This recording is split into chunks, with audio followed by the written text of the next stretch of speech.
More than 54 years ago, at the height of the Cold War, the United States closed its embassy in Havana.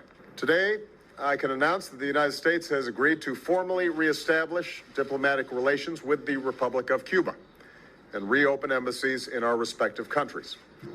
When the United States shuttered our embassy in 1961, I don't think anyone expected that it would be more than half a century before it reopened. After all, our nations are separated by only 90 miles, and there are deep bonds of family and friendship between our people. But there have been very real, profound differences between our governments. And sometimes we allow ourselves to be trapped by a certain way of doing things.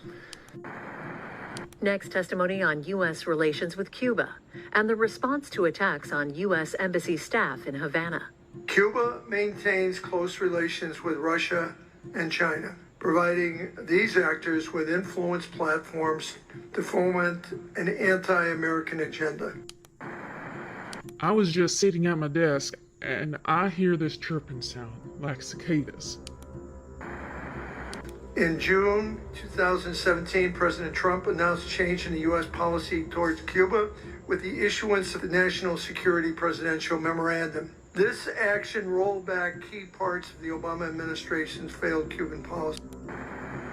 At first, we thought it was just background noise, construction, or birds or insects, cicadas. We're in the Caribbean, after all. I had this splitting headache and then vertigo.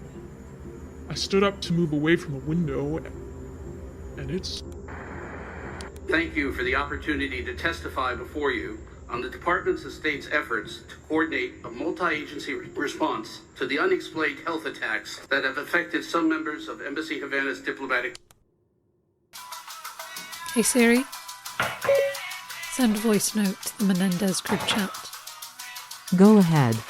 My darling children, I am still waiting on your ETAs. Please answer your mother. Sorry. I was still getting through Dee's latest voice message. Mark and I just landed. We'll be there in about an hour, right? We're waiting in line for the rental car. I can't wait. The aunties are already here, helping out in the kitchen. And you can probably hear them. I told you, measure garlic with your heart. My God, are you sure? That much? Ay, coño, mal. Talk with my mother. Her sofrito recipe, her rules. Okay. Who am I to challenge the Abuela of the house? Dee, Juni, still waiting on you. I've got work tonight. I'll drive down tomorrow morning first thing, okay? And I'll have you know, Lupe, the fact that you listen to my voice essays means you like what I have to say. So there. You still haven't heard from Juni? No word from Juni yet. You know how she is. Can't wait to see you all. Love you. Here in sunny Miami, it is a beautiful Thursday and a wonderful Thanksgiving Day. We hope you join us later for the maybe once in a while we should try a nuevo plato. Me gusta mashed potatoes. Everything all right in here, ladies? Need any help? No. If anything, we have too many cooks right now. Oh, it is so good to have us all together again, though. Last year was horribly depressing. This COVID cannot put too much strain in our family.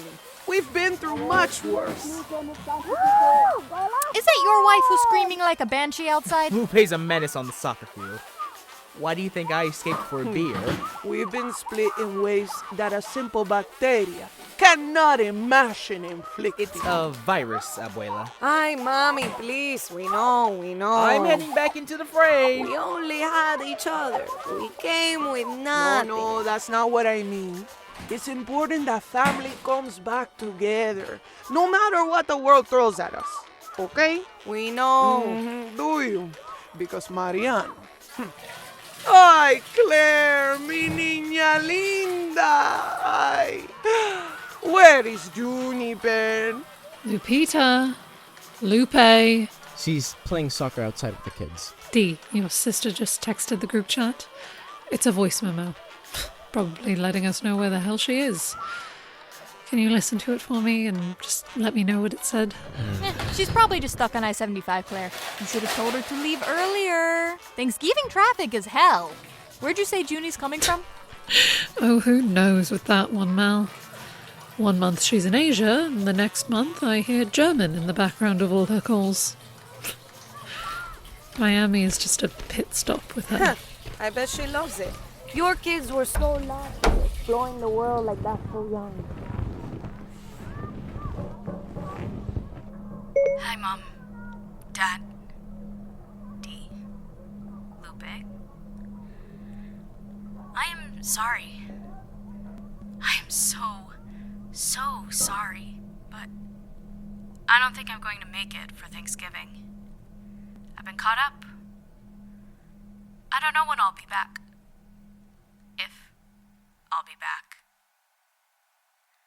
For that reason, I think I owe you, all of you, an explanation. Wow. I can't believe I finally get to tell you. It's been so hard. You're my family. You all know me more than anyone else in the world. You know that, right? My whole life has only been fragments for other people. A few friends here, there. Only you four have seen me from beginning to, well, now. Even though you know nothing. Nothing about who I am, who I was, for 6 years. I am not sorry. I don't think I'm sorry. I'm just sorry I'm missing Thanksgiving. Okay, here it goes. The truth sets you free, right? 6 years ago, I was recruited as an operations officer within the clandestine service of the Central Intelligence Agency. Since then, I have been working around the world for them. A recruiter myself. A recruiter of traitors and secret sharers. It's not as glamorous as the movies and books make it sound. It's been hard work. And I think for a while I lost myself in it. You should know that I'm not telling you all this because I've been compromised or captured. It's so much better than that. I am quitting. I'm getting out. This is my resignation letter. I have been living a lie for so long. I'm so tired. I've been lost.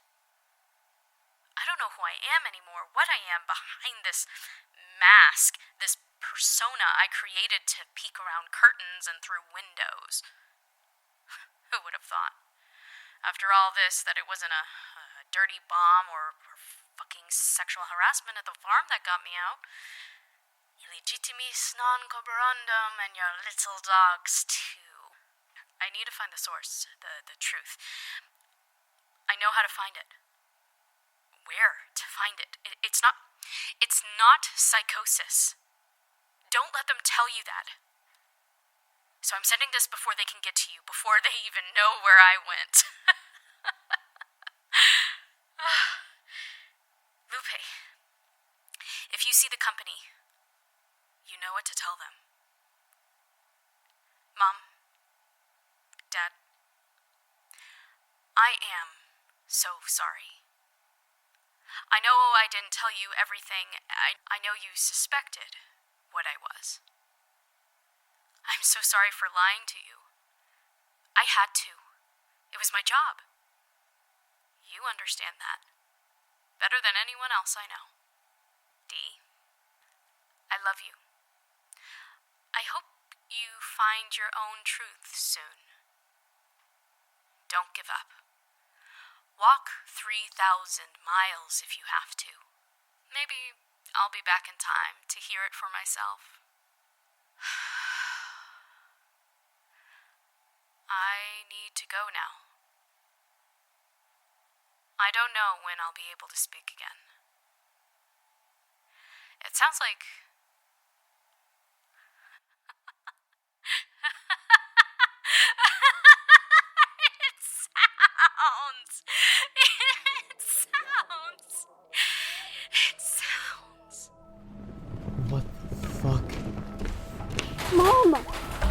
told me. What is it? It's Juni, Mom. You need to listen to her voice memo. Havana Syndrome, Episode 1, Thanksgiving. Hey Siri, send voice note to Juni. Go ahead. Hey Juni, I know you probably won't get this. I don't even know if you still have your phone. You probably don't. You've probably been talking to us via a burner phone or whatever spies use these days. A quantum digital scrambler? I don't know. I guess I've been poisoned by spy movies along with everyone else. I guess I am just trying... Okay. You've really got us freaked out here, Juni. Please, if you're getting these voice memos, I've kept it on so you can, I don't know, pull them up on your super secret base later. Wherever you are.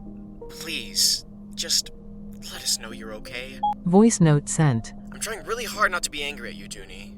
But Dad's called someone. I don't know who. He's been in the master bedroom all day talking on the phone. Is this a situation where you call the police? The FBI? The CIA? Do your employers even know yet? Are you even in the US anymore, or are you still in Cambodia? I know you said you've quit, but where the hell would you go? Fuck, are we gonna be blackboxed or whatever the hell these people do to families of traitors? Well, I guess they're your people now. We didn't tell the rest of the family. They've all just nearly been told to leave. And Mal nearly threw a fit. The turkey's half-baked, but, what are we supposed to do? Do you realize what position you've put all of us in? What the hell have you done, Juni? What is going to happen to us? Voice note sent. Your phone's blowing up, if you haven't blown it up yourself. Look, I'm sorry for saying... Well, I bet whatever Lupe sent you was even worse, so... Still. I'm sorry, I don't know what's happening. I'm in the dark. I don't need to know everything if it's not safe for you. I just want to know you're okay. If you get this, please, at least get in touch with Mom and Dad. They're not doing good. Please, Juni, Jesus Christ. Voice note sent. We are not authorized to share much, but were you aware of Juniper's last known location? She was stationed in Cambodia, Phnom Penh. We thought she was flying in for Thanksgiving days ago, but we assumed she was still in transit. Was she planning to make any pit stops along the way? Layovers? I'm not sure. Does the FBI know where she was last seen? I'm not authorized to say. With all due respect, Agent, this is my goddamn daughter missing. We cannot help you if we are in the dark. Do you still have the voice memo? You can show that to us. Wait, you don't have a copy? D? Hush, the two of you. Apologies, Agent. But unless you have a warrant, no one in this household is going to hand over our phones. Mr. Menendez, you are U.S. military. You understand that if you or any of your family are withholding any information or intelligence that could be damaging or threatening to the American people, you could be facing serious charges. I do understand, perhaps better than most, about the significance of this situation. I am telling you that we are worried for our daughter because we don't know any more than you do. I also understand my rights.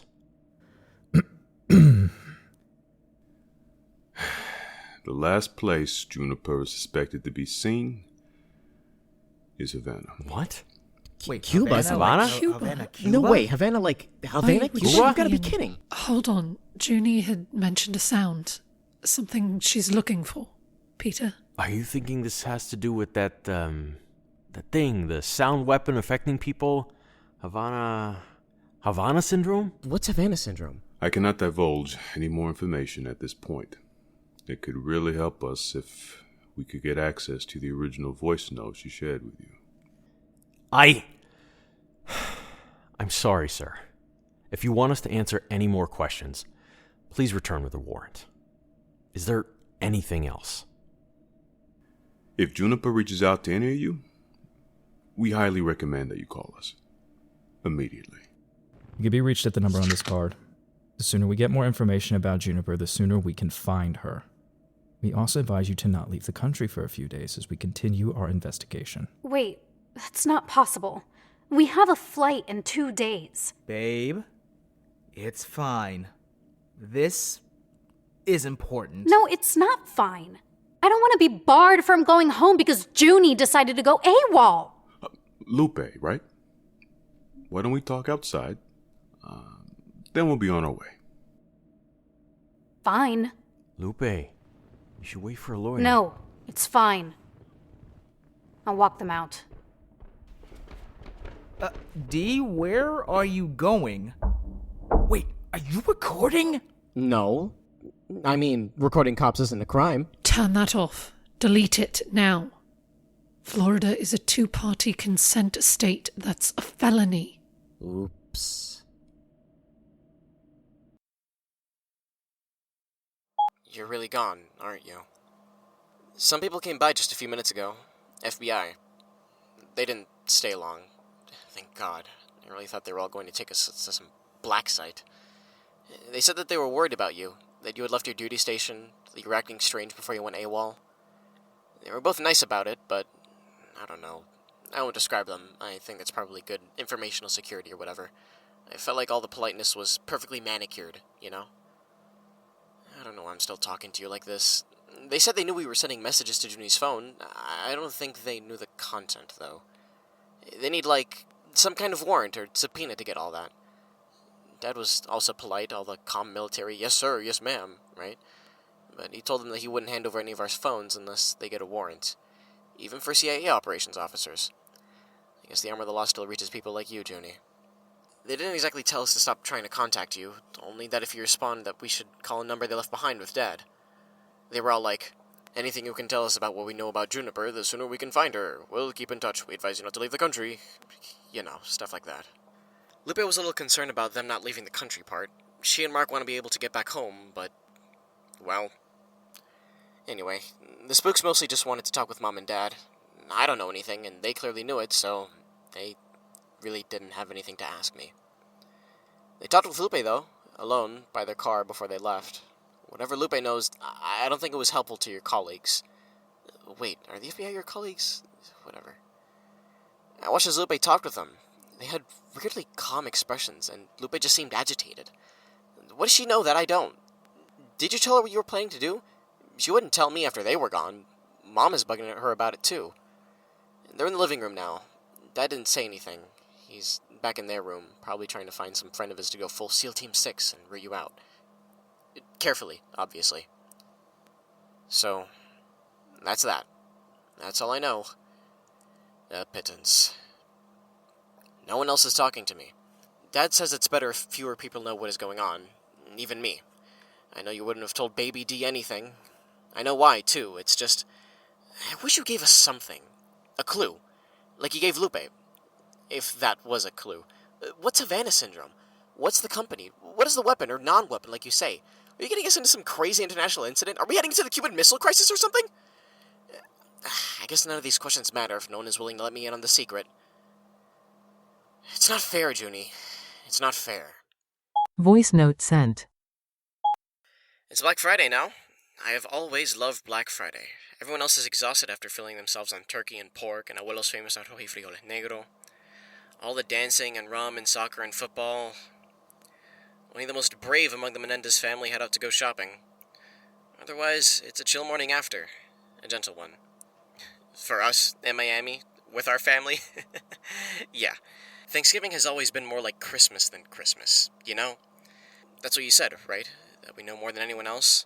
We still had dinner, but it was a quiet affair. The frijoles didn't have long enough to cook. They were tough. Yeah. Today feels more like Good Friday than Black Friday. Not to make you into like a Christ figure. That's just, well, if not heretical, then even more depressing. You're not dead, you've just run away. I don't know what this thing is that you're chasing, Juni. I don't know if you're listening to these voice memos. I have to believe there's a reason your phone is still connected, somehow. Last night, Mom and Dad were talking in bed. I sat outside their room and listened to the conversation. Bet you're proud of me. Maybe spying runs in the family. Didn't record them, though. Don't want to get a felony along with treason, right? I just typed some stuff down on my phone. Anyway, so Mom said something like, "We should have seen the signs. Juni was complaining about that headache when she came by in June." And then Dad responded like, "Havana Syndrome is still not well understood, at least not publicly." And then he reminded Mom about that concussion you complained about last year. I can't remember exactly what he said, because I recognized that phrase, Havana Syndrome, and pulled it up on my phone. Is that what this is? Havana Syndrome? That you've been, I don't know, attacked by sound lasers, not falling off your bike in Berlin, I think you had said. I don't know what's going on, Juni, but I also know that Havana Syndrome is real enough to make the news. It has hurt real people.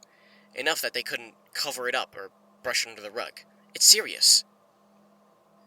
I must have listened to your voice now 50 times.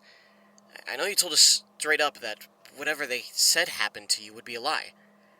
But you also told me you wanted me to find my truth, Juni. Well, I don't know if I'm up for that. I don't know if I can. The truth is such an ephemeral thing.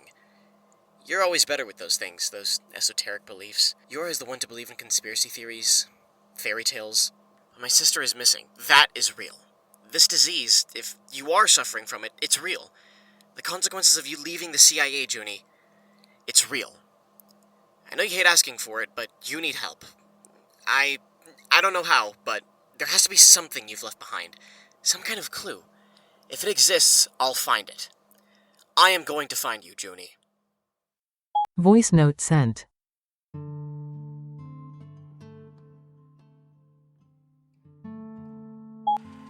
You know, Get back to me. Let's talk this out. Voice note sent. I'm serious. This isn't funny. Tell me where you are, however you like. I'll be there. I promise. Voice note sent. You know what? Fuck you.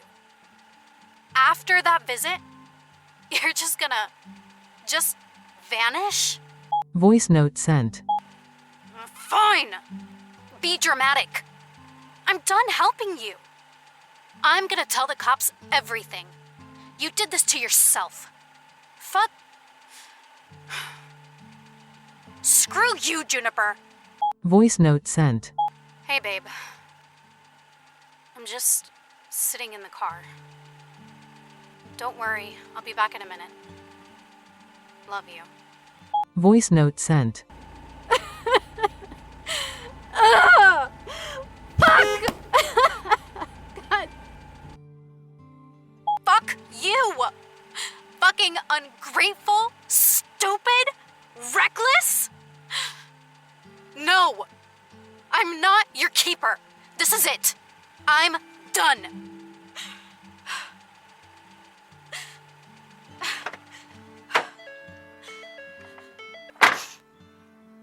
Message deleted. I thought it was odd because I had been hearing cicadas already outside, so I paid it no mind at first. But then all of a sudden it got stronger, like I was being hit with a migraine, but more intense, you know? I stumbled a little and I think maybe I do have a migraine. I never had one this intense before though.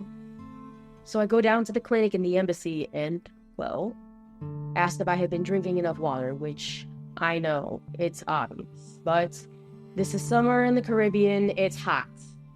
So I show them the massive water bottle I kept on my desk for that reason. I'm not dehydrated. They just proceed to prescribe me with some Tylenol and send me back to my desk. I couldn't help but feel like there was something wrong, though, with what I heard.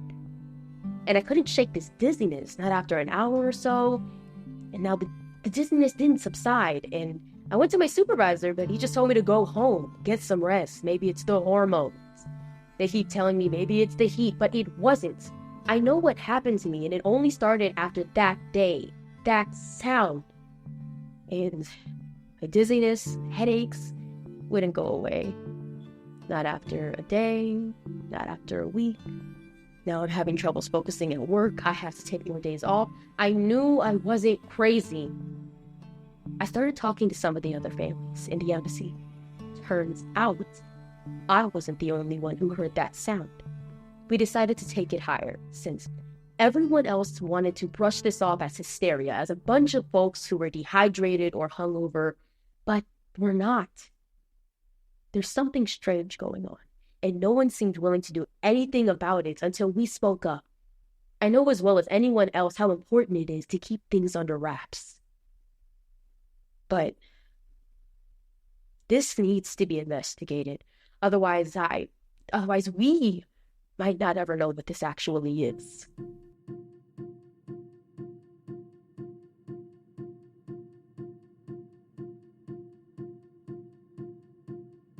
26 individuals associated with Embassy Havana have incurred medically confirmed, unexplained symptoms and health effects since the department first became aware of these attacks on December 30th, 2016.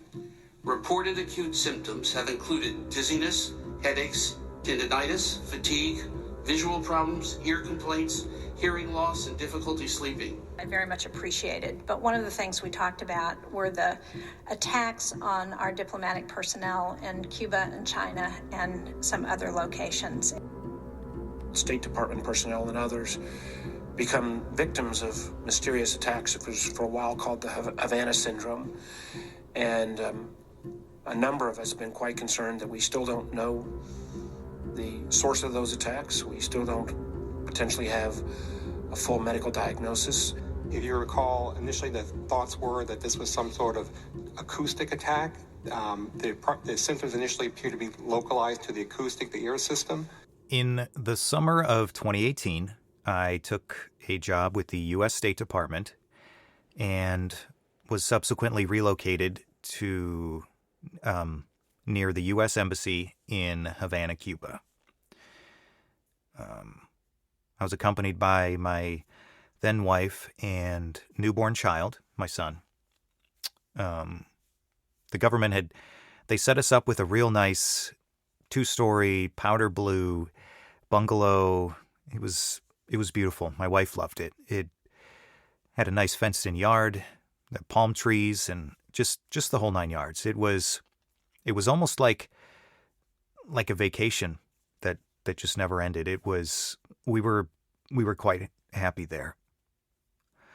That is until all of this started. The first instance of which happened, a couple months later, I guess, in the fall. I remember waking up one night. It must have been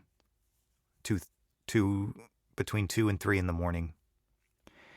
And I was awoken to the sound of my son fussing in his bedroom, which was not unusual, especially for the previous month or so. He had been not sleeping well.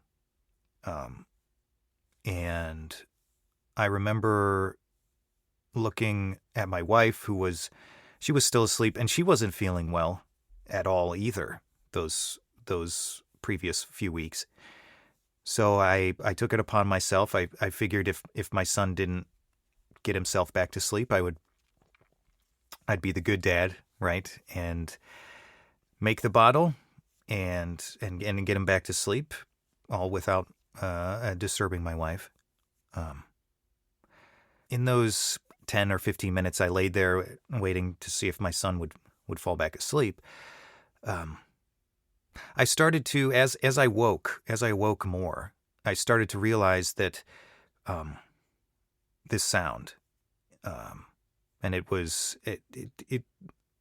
the nighttime ambience was entirely different. The house was only a few blocks south of the Malecón, that large seawall along the northern coast of Havana. And at all hours, all the time, you could hear the waves crashing against the wall, and it was a soothing noise, and it was a welcome kind of white noise to just kind of the atmosphere there. But at this time, I could not hear that. It was being drowned out by this noise, which I oftentimes struggle describing it, but others have described it much better than I. This kind of low, mechanical sounding oscillation. At points, it does almost sound natural, and I had made that cicada comparison before, it's apt, but there is some sort of unnatural quality to it. This digital warbling almost that it makes me feel uncomfortable even just thinking about it and trying to put into words what it sounds like. I could hear that constant at a fairly moderate level, not super loud. And I wonder if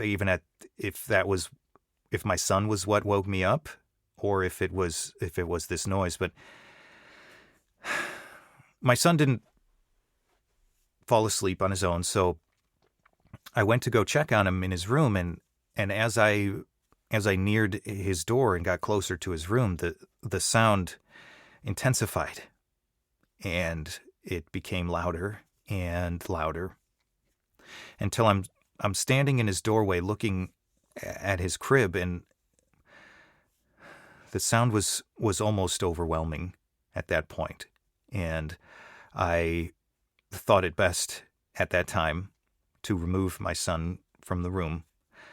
Okay, because I couldn't tell if the sound was originating from that room, or if it was coming from outside, or if it was faulty air conditioning or something. I honestly had no idea at that point, but I knew that I needed to get my son out of that room. So I moved through the room to pick him up, and as I passed by the window on my left, I'm hit by the noise at an indescribable volume. Impossibly loud. It felt like someone had physically punched me in the temple, just here on the side of my head. And I was instantly overcome with intense nausea, headache, vertigo. I remember stumbling forward into the crib, actually, and managing to catch myself on it and taking that moment to try to process what exactly was happening. And the prevailing emotion at that time was, I wasn't fear, it was mostly anger at the fact that whatever this was affecting not only me, but most likely affecting my son. So I remember picking him up and moving to exit the room, and it became clear at this point that the path in front of the window was where the sound was the strongest. I was hit again with whatever this was, the sound, on the right side of my head. And I thank God every day that somehow I managed to keep my footing and not drop my son. Or it could have been a lot worse. Because the stairs aren't far from his bedroom door. But I managed to make it out of the room and back to my bedroom, and I woke up my wife, who almost immediately after waking her up, she was already feeling a lot of these symptoms that I was feeling. And I remember her asking, what's that sound? What is that? And I remember, and it's one of the worst feelings in the world, really, is I remember and we still don't have an answer. I didn't have an answer for her. And I handed her my son, and I told her that she needed to stay there in that bedroom, as far away from my son's room as she could, while I tried to figure out what this threat was. And after the fact, my wife had actually told me that throughout that entire interaction, I was almost completely incoherent. Just slurring my words and missing words and just struggling to put sentences together. But without knowing exactly what this threat was, I I felt it was necessary to get my service weapon out of my safe in my closet. And I remember kneeling down in front of it and just struggling to recall, not even just my combination, just struggling to recall what these symbols were on this keypad. I must have stared at it for 30 seconds, a minute maybe. And I must have attempted to put my combination in a few times, and I just couldn't function properly or remember. So I remember grabbing the closest thing that could be used as a weapon, which actually happened to be a shoehorn that was in the closet there. And as I moved to my son's room, I remember telling myself that I needed to find out what this was. Whatever this was attacking us, attacking my family, and could be potentially attacking other people's families.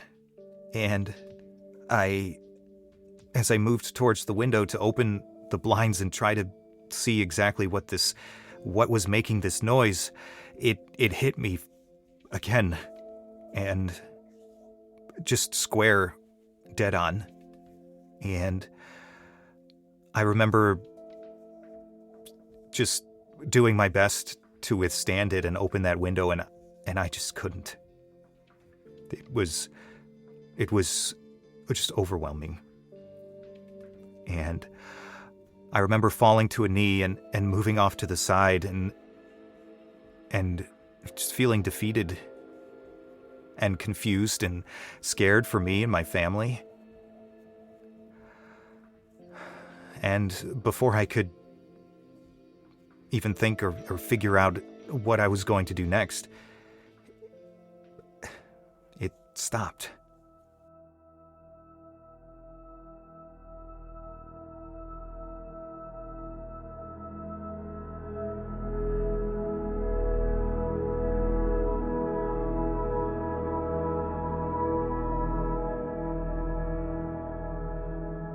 Hi, everyone. This is Lisette Alvarez, the creator and producer behind Havana Syndrome. Just a few housekeeping notes so you know what you're about to embark on.